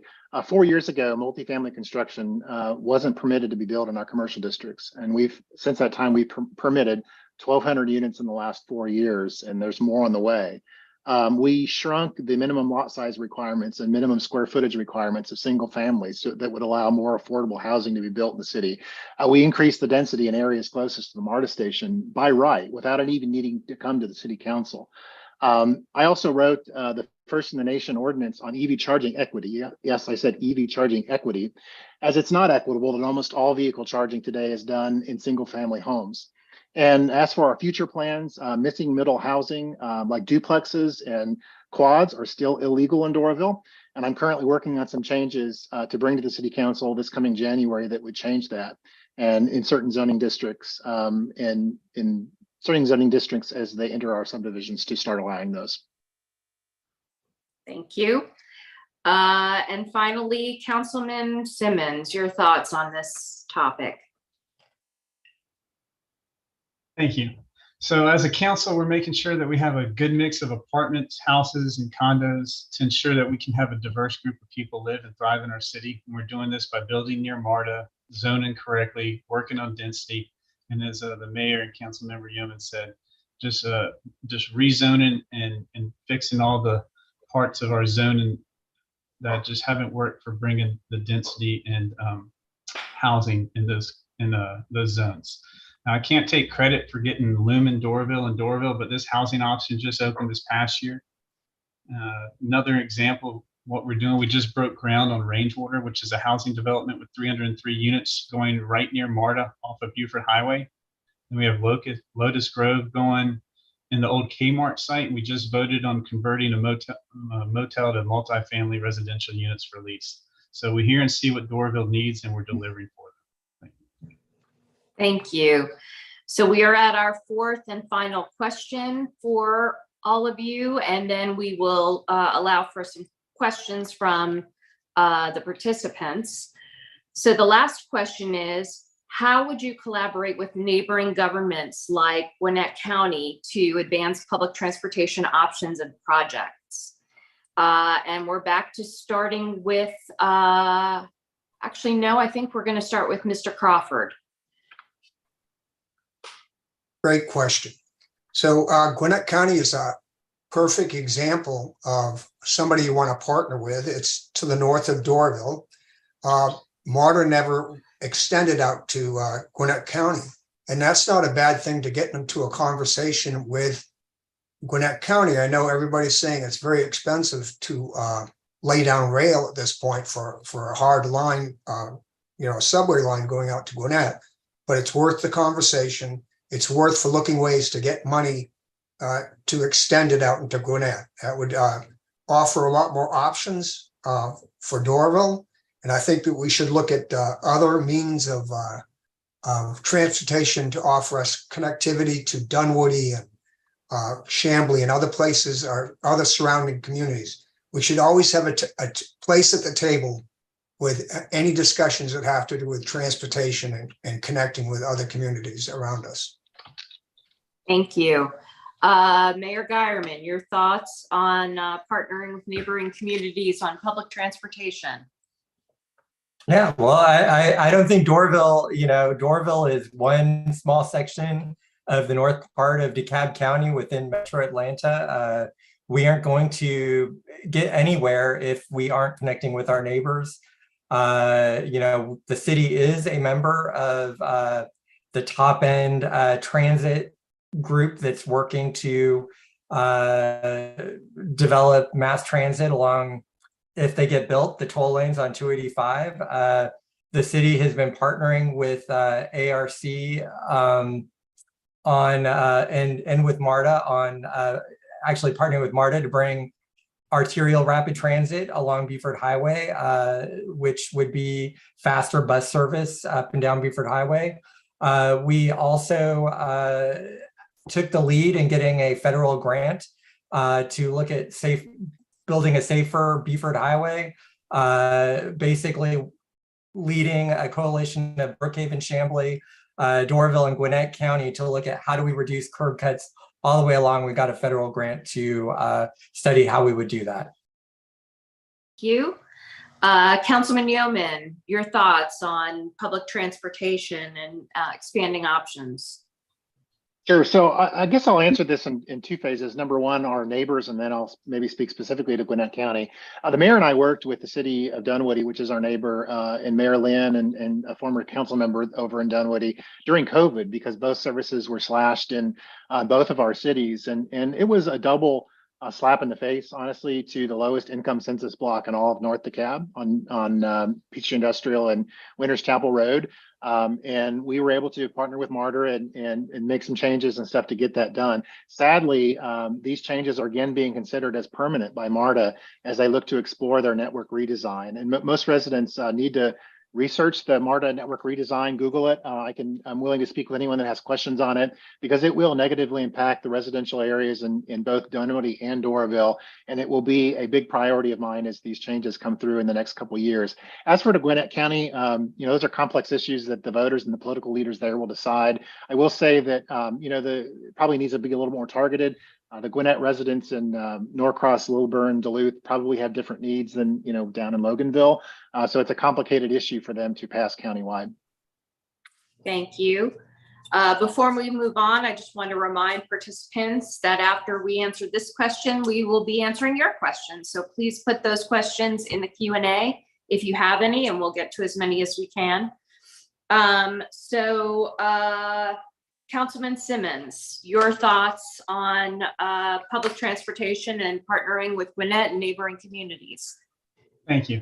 I would schedule meetings, lunches, dinners with the elected officials to pitch ideas to them and get a feel for what they're wanting, and then we can work on getting grants to do feasibility studies to help get funds to help with the connectivity. And then, working with these officials, you get to see what's the best way to connect our communities and make sure that what they want is in line with what we want, because there's no need to build a trail to a dead end. So it's very important to get your surrounding cities' input before you spend money to build it. And then I know we're currently working with Dunwoody, Chamblee, Brookhaven, I think Peachtree Corners and Norcross to connect our trails, which helps with our connectivity all around. Thank you. Thank you. Ms. Armistead, your thoughts on public transportation and partnering with neighboring communities? Sure. I'm looking forward to getting to know those leaders in our neighboring cities and counties to hear about their challenges, which I imagine are similar to the challenges Doraville faces, so that we can work together to advocate for plans that will benefit the area as a whole. Like Mayor Geierman mentioned, Doraville suffers from lack of connectivity within the city since we're bisected by 285 and Beaufort Highway. So I'm concerned about improving connectivity within the city, but it's just as important to improve connectivity outward from the city. For example, the Peachtree Creek Greenway, which is one form of public transportation. I'm looking forward to seeing those plans develop. I know Gwinnett County is working on some micro transit projects, which I think are a very cool idea. I'd love to learn more about that and see that as a possibility in Doraville. We're very lucky to have a MARTA station in Doraville, but that's only half the battle. You also have to get to the MARTA station and to wherever else you need to go in your life. So collaboration with other cities and governments is a great way to amplify Doraville's voice as we look for funding opportunities. Great. Thank you all so much. Thank you for keeping within the time constraints. Y'all did very well. We've got 2 questions so far in our Q&A. And we're going to ask you these questions, and we're going to go do a round robin with all the candidates answering each one. So the first question, with new business coming to Doraville, what would you do to ensure that residents benefit from these new businesses? So we're going to start with Mayor Geierman on this one. Well, I think that what the city needs to be doing is working with the businesses to make sure that they have what they need to succeed. We're talking about 3,500 jobs with the NBC Universal moving in, and that is going to have an impact on Doraville one way or the other. And it's going to impact the restaurants, impact the support businesses, impact housing. I think, we're going to see different kinds of amenities that come in. I'm not entirely sure, I'm not entirely sure that, we can tell the businesses, you need to do X or Y to, change how you operate for residents. But I do think that we can support them. And by supporting them, we will see an economic renaissance throughout the city. Thank you. Councilman Yeoman, your thoughts about how residents can benefit from new businesses coming in? Sure. So, of course, I want to ensure that the benefits of growth in our city are shared equally amongst all segments of the population. That includes minority groups and the economically disadvantaged. But I guess I kind of want to flip the premise of the question and say that businesses should come here because of our residents and their tremendous talents and the area and what they can contribute to the business. I'm on the development authority here, and I've worked in economic development, and I've met some of these people. And actually, I'll tell you, the time that I met the chairman of Gray Television before they agreed to buy the property, it was always a conversation about how they can come into the community and be an asset to not only Doraville, but all of North DeKalb and the Atlanta metro region area. So hopefully that the inverse of that is actually true, and the businesses are coming here because of the tremendous opportunities for advancements and skills that our residents provide. Thank you. Councilman Simmons, your thoughts about how businesses will benefit residents or how you'll ensure that happens? Well, first of all, we can start by getting residents' input through open communication and open forums. And being on council this past year, we've been very open about everything, very accepting, taking phone calls at all times, anytime, anywhere. So that's number one. So we can't read their mind, but if we're open and available, we can listen and then take what they say and make sure that we get the businesses wanting to come to Doraville, that the Doraville residents desire. We can do this through our zoning master plan and make sure that all areas are zoned properly for what is needed. And that was a big key. And like Mayor Guyman said, we just finished rezoning our master plan and getting it square. So I think that's the main way to do it right there. Thank you. Thank you. Ms. Armistead, your thoughts about ensuring that businesses benefit the residents?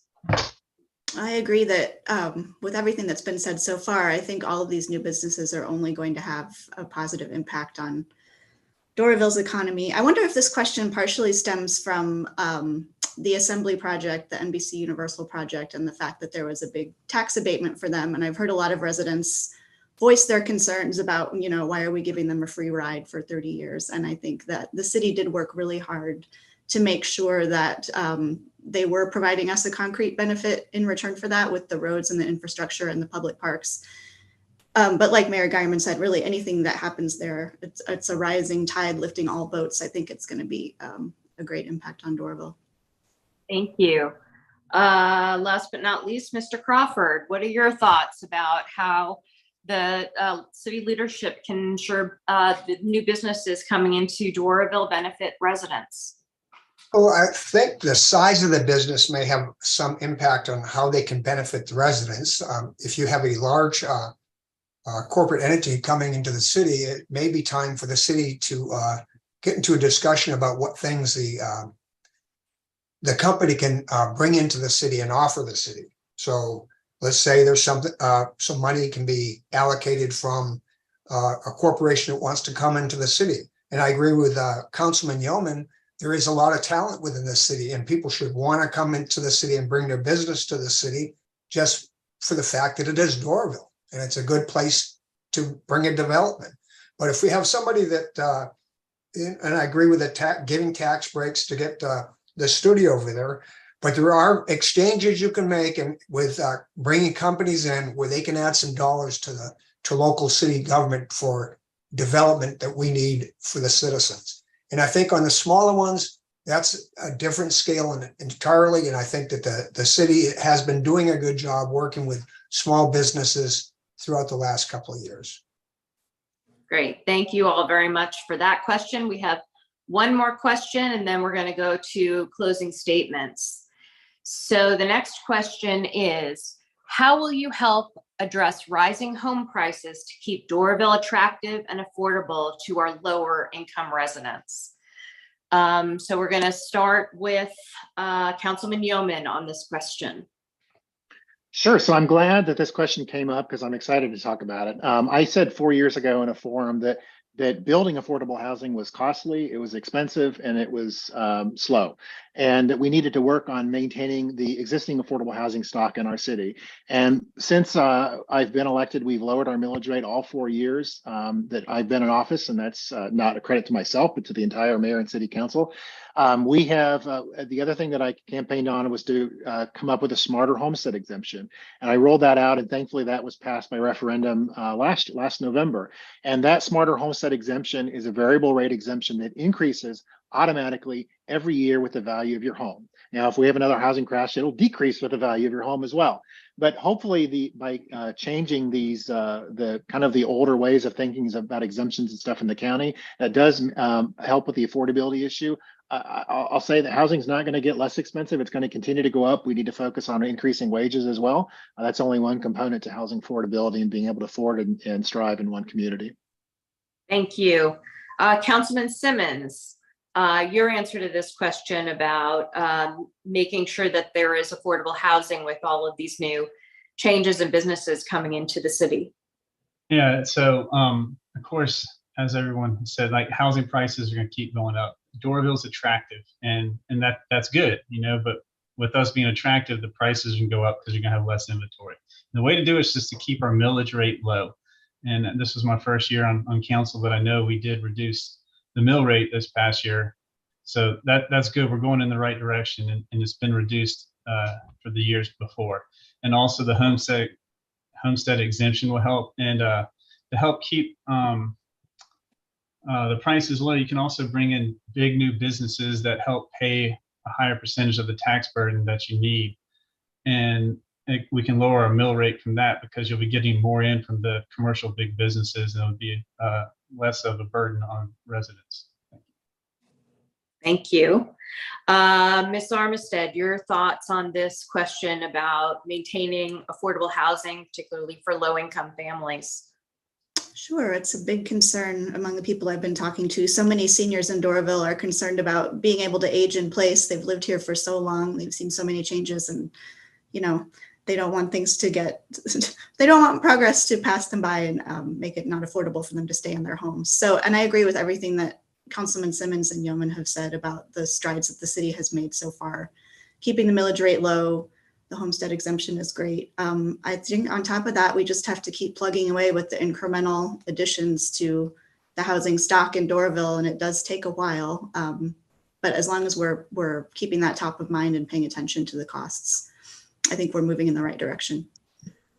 Thank you. Mr. Crawford, your thoughts on affordable housing and making sure people can stay in their homes and afford to live in Doraville? Well, I can relate to this, considering I spent a lot of my time as raising my family with my wife, both of us working hard. We've always worked hard. I've prided myself as being a blue collar worker. When I first started out in life, I worked as a welder fitter, and we struggled. And the cost of housing back then was a struggle. The cost of everything was a struggle. People struggle now. I'm not sure the new housing stock that's been being added to Doraville is anything the city is going to be able to control as far as how much those units are going to rent for. So I think on council, those are the things that need to be looked at as far as quality, affordable housing where people can actually afford to pay the rent and the utilities when they move into the rental units. Great. Last but not least, Mayor Geierman, what are your thoughts on this question? Yeah, well, first I will highlight the homestead exemption change that Councilmember Yeoman spearheaded. I do think that millage rate that goes up and down with the value of your home is going to be helpful for a lot of homeowners. I also think, it's important to know, and anyone watching this now or in the future should know that Doraville is one of the only cities in DeKalb County that has 100% homestead exemption for all senior citizens over the age of 70. So you can apply for that by going to City Hall, and it applies to everyone. There's no income requirement. I think the only other way that we can move the needle on the cost of housing is to build more housing, which, as I said before, the city has been doing. And I agree with Councilmember Yeoman again, that the only other way we're going to keep housing affordable is by protecting our existing housing stock as well. Terrific, thank you. Before we go to closing statements, I want to call on my colleague, Mike Greenwald. Mike, I thought we have a few minutes. If you want to talk about what you're doing in House District 80, the DeKalb Democrats are broken out into House districts, and House District 80 actually covers both Dunwoody and Doraville, or the vast majority of Dunwoody. So Mike, would you talk about what you're doing to help get out the vote in this area? Thanks, Amy. This is a new challenge for us organizationally because we've been redistricted. And so incorporating Doraville into HD 80 or combining us to form HD 80 is a relatively new thing. And we rely on a network of precinct captains and block captains. We actually had a meet and greet in Doraville just a matter of weeks ago with the mayor and others to kind of try to get folks connected with the House district structure. And we are actually planning an event to get out the vote on October 14th. We're going to be meeting in my front yard to hear from candidates to distribute hangers that have all the information you need about where you vote. It's going to have different cities depending on where you go. And we're going to distribute the vote signs as well. We're trying to target folks that aren't always voting in these municipal elections, that kind of sleep through them perhaps, but should appreciate how important they are. So we need all the help we can get to come on out and help us do that, reach people and make sure that they're aware, because there are a lot of folks that don't know. So for these municipal elections, what we've chosen to do as a county party is just try to get information out about the elections, because we know that municipal elections are the lowest turnout elections of all the elections that we have. And we just want people to get out and vote. All of our efforts have been largely nonpartisan, much like these forums. And we're just doing our best to get people out to the polls. So with that, I'm going to go to our closing statements for our Doraville candidates. And I am going to start with Mayor Geierman. You've got 60 seconds for closing statement. All right, well, I'll try to wrap it up quickly. Thank you again for hosting DeKalb Democrats. It's been my honor to serve as mayor for the last 3.5 years. I feel that with our city council, we've been able to work collaboratively to really move the city forward in a positive direction, the direction that I was hoping to see our city move in for many years as a resident. And I just am running to be able to keep that momentum going. So please, on November 7th, if you could, or early voting, if you could come out and vote for me, Joseph Geierman, I would really appreciate it. And you can also call me 770-330-5345 or send me an email at joseph@doraville.net. That's my personal email address. And I'd be happy to answer any questions that anyone has. Thank you. Thank you.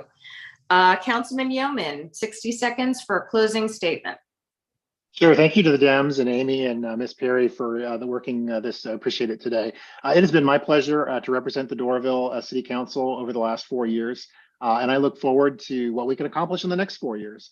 We currently have over $1 billion in redevelopment happening in our city. This includes reactivating a regional job center at the former GM site. We've got 1,200 multifamily units and 70 single-family homes under construction. We did a groundbreaking 2 weeks ago, and the former Kmart property started last week, actually. And to make sure that no one's left behind, 20% of the units in the downtown area will be reserved for workforce housing. 20%. For anyone watching, it's only 10% in the Beltline overlay districts. We're doing double what the city of Atlanta is doing in our tiny town, which I'm very proud of. I still believe that we can serve our residents better, which is why I'm running for re-election, and which is why I'm asking for your support in the Doraville City Council race on November 7th. Thank you. Thank you. We've got next Councilman Simmons. Thank you.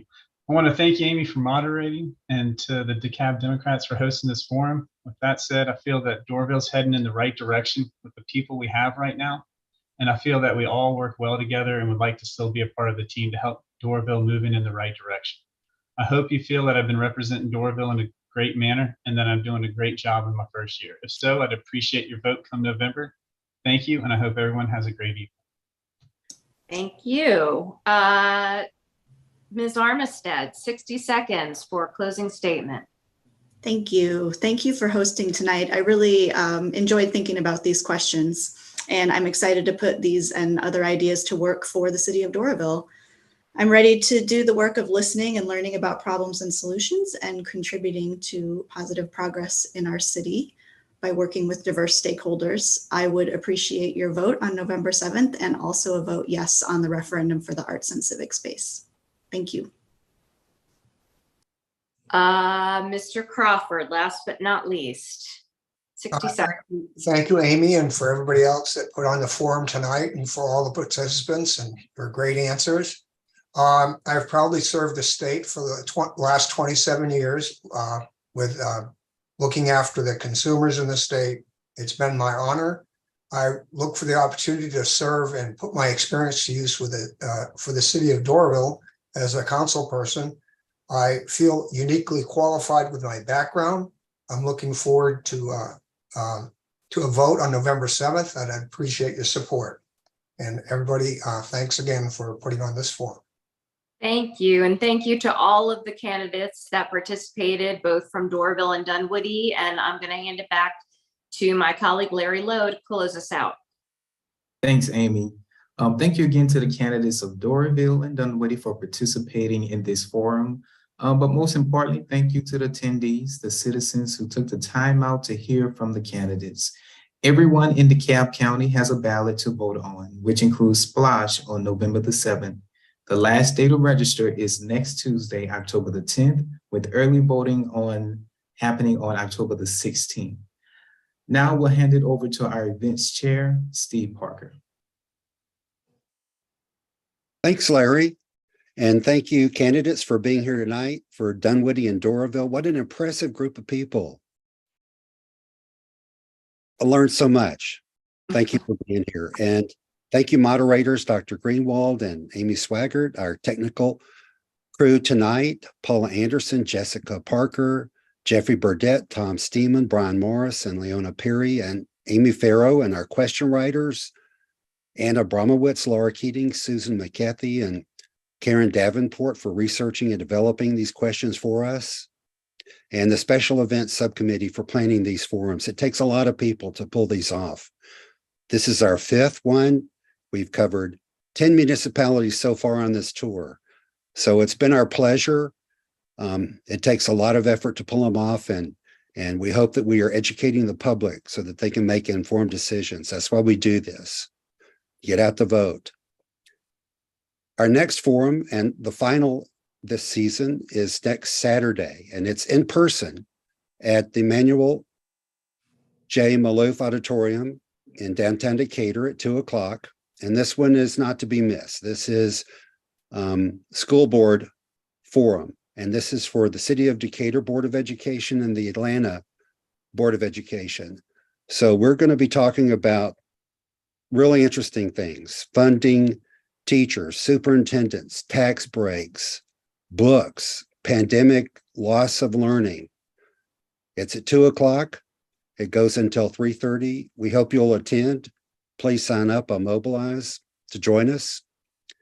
If you visit DeKalbDems.com and click on the Make a Plan to Vote page, it's going to take you right to a list of candidates for all municipal elections and a link to the recorded videos of these forums. So please check them out.